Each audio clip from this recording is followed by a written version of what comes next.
Autant que je m'en souviens, mes épreuves commencèrent dans un jardin de Thèbes et Catompylos, quand Dioclétien était empereur. J'avais servi, sans gloire, durant les récentes campagnes d'Égypte, tribun dans une légion en garnison à Bérénice, en face de la mer Rouge. La fièvre et la maladie consumèrent beaucoup d'hommes qui, magnanimes, désiraient l'assaut. Les morts furent vaincus. La terre occupée auparavant par les villes rebelles, vouée pour l'éternité aux dieux infernaux. Alexandrie, défaite, implora en vain la miséricorde de César.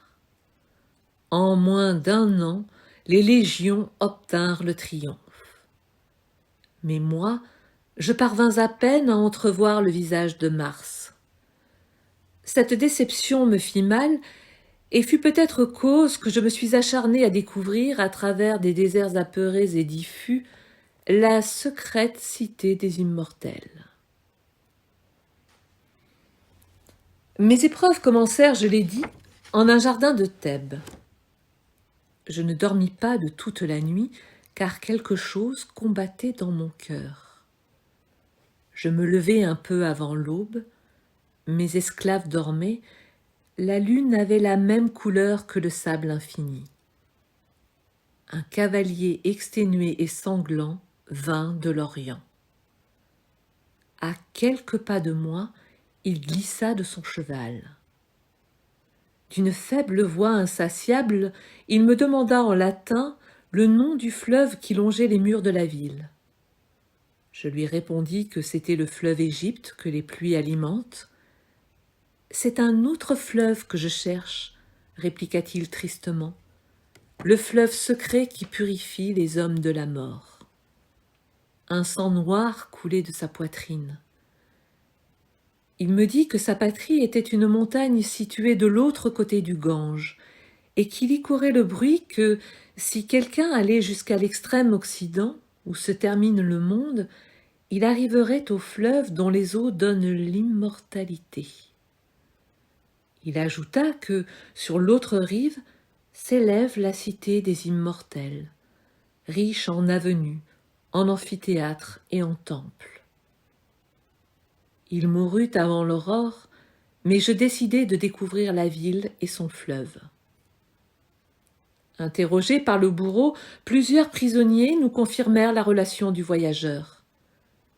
Quelqu'un se souvint de la plaine Élysée à l'extrémité de la terre, où la vie des hommes est perdurable, quelque autre des cimes où naît le pactole, au bord duquel on vit un siècle.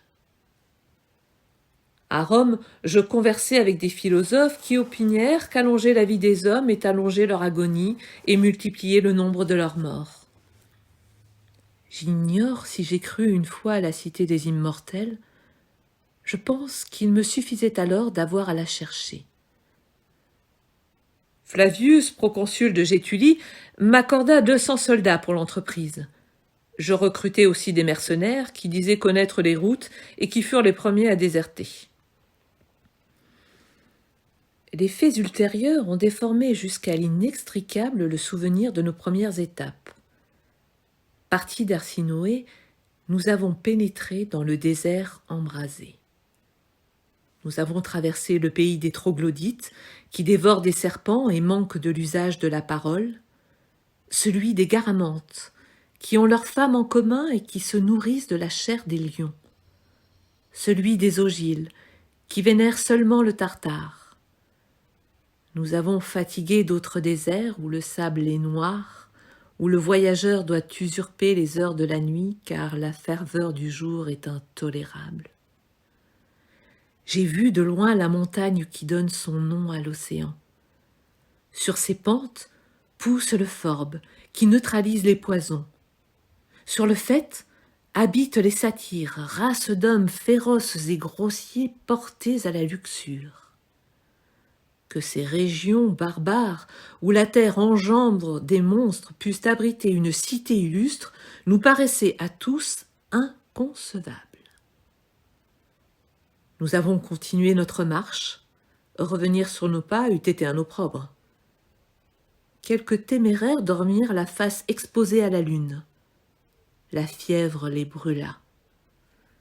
Dans l'eau corrompue des citernes, d'autres burent la folie et la mort. Alors commencèrent les désertions et bientôt les séditions. Pour les réprimer, je n'hésitais pas à recourir à la sévérité. J'agis loyalement. Cependant, un centurion m'avertit que les mutins, pour venger la mise en croix d'un des leurs, complotaient ma mort. Je m'enfuis du campement avec le peu de soldats qui me restaient fidèles. Je les perdis dans le désert, parmi les tempêtes de sable et la vaste nuit. Une flèche crétoise me déchira. J'errai de longs jours sans trouver de l'eau, ou un seul jour, immense, multiplié par le soleil, la soif et la crainte de la soif. J'abandonnai la direction aux caprices de ma monture. À l'aube, les lointains se hérissaient de pyramides et de tours. Insupportablement, je rêvais d'un labyrinthe net et exigu avec, au centre, une amphore que mes yeux voyaient. Mais les détours étaient si compliqués et si déroutants que je savais que je mourrais avant de l'atteindre. Je réussis enfin à m'extraire de ce cauchemar. J'étais étendu, les mains attachées, dans une niche de pierre de forme allongée, pas plus grande qu'une tombe ordinaire, creusée superficiellement dans la pente abrupte d'une montagne. Les parois étaient humides, plutôt polies par le temps que par l'industrie des hommes. Je sentis dans ma poitrine un battement douloureux.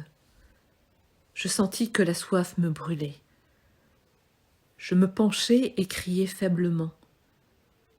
Au pied de la montagne s'étalait sans bruit un ruisseau impur, ralenti par des éboulis et du sable. Sur la rive opposée, resplendissait au dernier ou au premier rayon du soleil l'évidente cité des immortels. Je vis des murs, des arches, des portiques, des places. Le support était un socle de pierre. Une centaine de niches irrégulières, analogues à la mienne, parsemaient la montagne et la vallée. Dans le sable, il y avait des puits, peu profonds. De ces orifices mesquins et des niches émergeaient des hommes à la peau grise, à la barbe négligée, nus. Je crus les identifier. Ils appartenaient à la race bestiale des troglodytes qui infestent le rivage du golfe arabique et les grottes éthiopiennes. Je ne fus pas surpris de constater qu'ils ne parlaient pas et qu'ils dévoraient des serpents. L'urgence de boire me rendit téméraire. Je réfléchis que je me trouvais à quelque 30 pieds du sable. Les yeux fermés, les mains liées derrière le dos, je me lançai en bas. Je plongeai ma tête ensanglantée dans l'eau sombre. Je bus comme s'abreuvent les animaux. Avant de me perdre de nouveau dans le rêve et les délires, inexplicablement je répétai des mots grecs. Les riches Troyens de Zélie qui boivent l'eau noire de l'Ésep.